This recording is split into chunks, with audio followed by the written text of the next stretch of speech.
উচ্চ মাধ্যমিক দর্শন ক্লাসে স্বাগত। আজকের এই ক্লাসে আলোচনা করব মোট 16টি এসিকি কোশ্চেন। 2024 সালে উচ্চ মাধ্যমিকের যে WBHE টেস্ট পেপার বেরিয়েছে, সেই টেস্ট পেপারের দর্শনের পেজ নাম্বার G6 এসিকি কোশ্চেনগুলি আলোচনা করব। 1. নিবেশন দৃষ্টান্ত কাকে বলে? যুক্তির আকারের বিষয়বস্তুর কাঠামো বা বিন্যাসকে নিবেশন দৃষ্টান্ত বলে। অথবা একটি বৈধ অবরোধ যুক্তির উদাহরণ দাও যার আশ্রয় বাক্য মিথ্যা কিন্তু সিদ্ধান্ত সত্য। এলেপ করে ই বচন দিয়ে কোনো বৃত্ত নয় গোলাকার ক্ষেত্র মিথ্যা। এলেপ করে এ বচন দিয়ে সকল ত্রিভুজ হয় বৃত্ত মিথ্যা।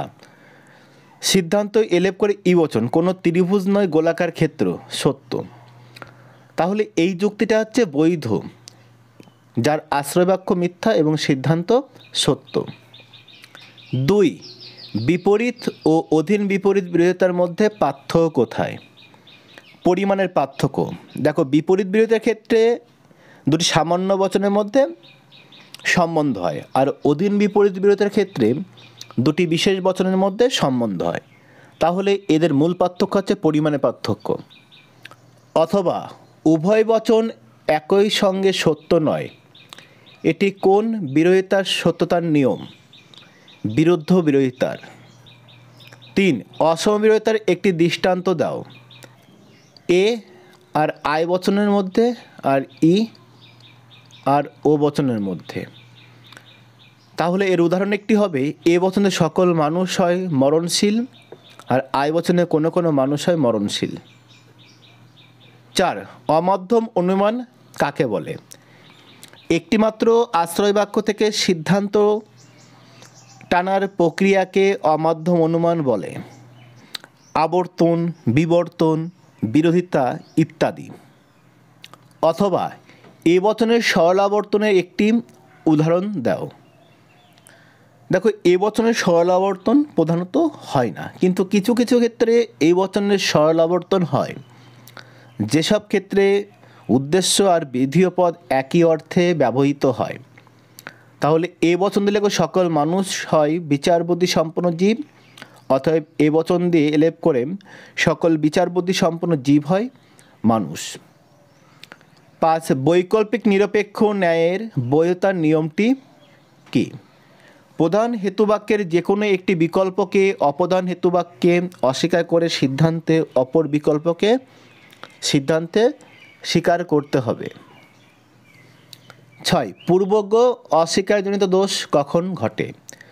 প্রাকল্পিক যুক্তির ক্ষেত্রে অপ্রধান হেতুবাক্যে পূর্বকে অস্বীকার করে সিদ্ধান্তে অনুজ্ঞকে অস্বীকার করলে পূর্বজ্ঞ অস্বীকারজনিত দোষ ঘটে।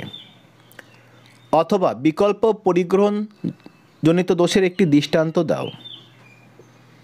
হয় লোকটি কবি অথবা ডাক্তার, অপ্রধান আশ্রয়ের লোকটি ডাক্তার, সিদ্ধান্ত এমন নয় যে লোকটি কবি।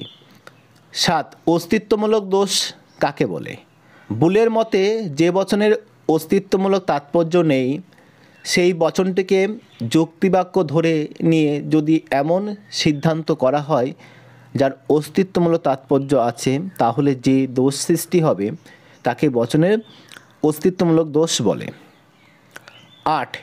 এ নিরপেক্ষ বচনের বুলীয় ব্যাখ্যা কী? এ নিরপেক্ষ বচনের বুলীয় ব্যাখ্যাটি হল উদ্দেশ্য পদ নির্দেশিত শ্রেণীর সকল সদস্যই বিধেয় পদ নির্দেশিত শ্রেণীর সদস্য। অথবা ভেনচিত্রে প্রকাশ করো সকল এস হয় অপি। দেখো, এটা হচ্ছে এ বচন, এর উদ্দেশ্য আর বিধেয় পদ উল্লেখ আছে। তাহলে উদ্দেশ্য আর বিধেয় পদ উল্লেখ থাকলে এ বচনের বুলীয় ভাষ্য হবে এস পির মাথায় বার ইকুয়াল টু 0। কিন্তু দেখো, এখানে বিধেয় পদের আগে অ আছে, তাহলে কী হবে? আরেকটা বার চিহ্ন হবে। তাহলে আমরা জানি ডবল বার থাকলে কি হয়? ডবল বার থাকলে বার চিহ্ন উঠে যাবে, তাহলে এসপি ইকুয়াল টু 0 হবে। তাহলে এক্ষেত্রে ভেনচিত্র হবে এই রকম, দুটো বৃত্ত হবে, একটা এস বৃত্ত আর একটা পি বৃত্ত। তাহলে এটা এস আর এটা পি, আর এইখানে এসের মাথায় বার, পির মাথায় বার। তাহলে দেখো কারোর মাথায় বার চিহ্ন নেই, তাহলে নতুন যে অঞ্চল সৃষ্টি হয়েছে অর্থাৎ কি শ্রেণী গুণফল, এটা চিহ্নিত করতে হবে। তাহলে এটা কী হবে, ছায়াবৃত্ত আঁকতে হবে।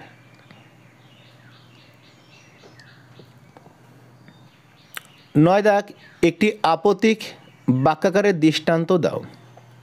পি ডট কিউ এটি একটি আপতিক বাক্যাকারের উদাহরণ। 10 দাগ, একটি বৈকল্পিক বচনের নিষেধ কী বচন হবে? সংযোগিক বচন হবে।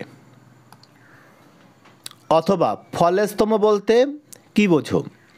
সত্য সারণীর যে স্তম্ভে নির্দেশক স্তম্ভের সত্য মূল্যের ভিত্তিতে সমগ্র বচনাকারে সত্য মূল্য নির্ধারণ করা হয় তা হলো ফলের স্তম্ভ। 11, অবৈজ্ঞানিক আরোহকে লৌকিক আরোহ বলা হয় কেন? অবৈজ্ঞানিক আরোহ অনুমানে কার্যকারণ সম্বন্ধ নির্ণয় না করে কেবলমাত্র অবাধ অভিজ্ঞতার ভিত্তিতে সাধারণ মানুষ সার্বিক সংশ্লেষ বচনকে সিদ্ধান্ত হিসাবে গঠন করে থাকে, তাই একে লৌকিক আরোহ অনুমান বলে। 12, উপমা যুক্তি কখন মন্দ উপমার দোষে দুষ্ট হয়? যখন সাদৃশ্যের সংখ্যা অপ্রাসঙ্গিক হয় ও গুরুত্ব কম হয় তখন উপমা যুক্তিতে যে দোষ ঘটে তা হলো মন্দ উপমা দোষ। অথবা উপমা যুক্তির মূল্যায়নের প্রাসঙ্গিকতার মানদণ্ডটি লেখো। সাদৃশ্যের বিষয়গুলির প্রাসঙ্গিকতা। 13, বৈজ্ঞানিক আরোহ অনুমান কাকে বলে? প্রকৃতির একরূপতা নীতি ও কার্যকরণ নিয়মের উপর আস্থা রেখে কয়েকটি বিশেষ ঘটনার পর্যবেক্ষণের ভিত্তিতে একটি সামান্য সংশ্লেষক বচন প্রতিষ্ঠা করার পদ্ধতিকে বৈজ্ঞানিক আরোহ অনুমান বলে। 14, আবশ্যিক শর্ত হিসাবে কারণের একটি দৃষ্টান্ত দাও। অক্সিজেনের উপস্থিতি দহন ক্রিয়ার আবশ্যিক শর্ত। 15, বহুকারণবাদের একটি অসুবিধা উল্লেখ করো। বহুকারণবাদের একটি অসুবিধা হলো এই মতটি গ্রহণ করলে কারণকে কখনোই অপরিবর্তনীয় ও শর্তহীন রূপে গণ্য করা যায় না। অথবা বহুকারণ সমন্বয় নীতিটি উল্লেখ করো। কতগুলি কারণ একসঙ্গে কাজ করার ফলে তাদের কাজগুলি স্বতন্ত্রভাবে না থেকে একসঙ্গে মিশে গেলে ওই কারণগুলিকে বহুকারণ সমন্বয় বলে। 16, কারণের পরিমাণগত লক্ষণের মূল ভিত্তি কী কী? কারণের পরিমাণগত লক্ষণের মূল ভিত্তি দুটি, 1 জড়ের সংরক্ষণ নীতি ও 2 শক্তির নিত্যতা নীতি। ক্লাসটি ভালো লাগলে লাইক করো, তোমাদের বন্ধুদের শেয়ার করো, আর যারা আমার এই চ্যানেলে নতুন তারা অবশ্যই চ্যানেলটিকে সাবস্ক্রাইব করো। আবার দেখা হবে পরের ক্লাসে। সে পর্যন্ত সবাই ভালো ও সুস্থ থেকো।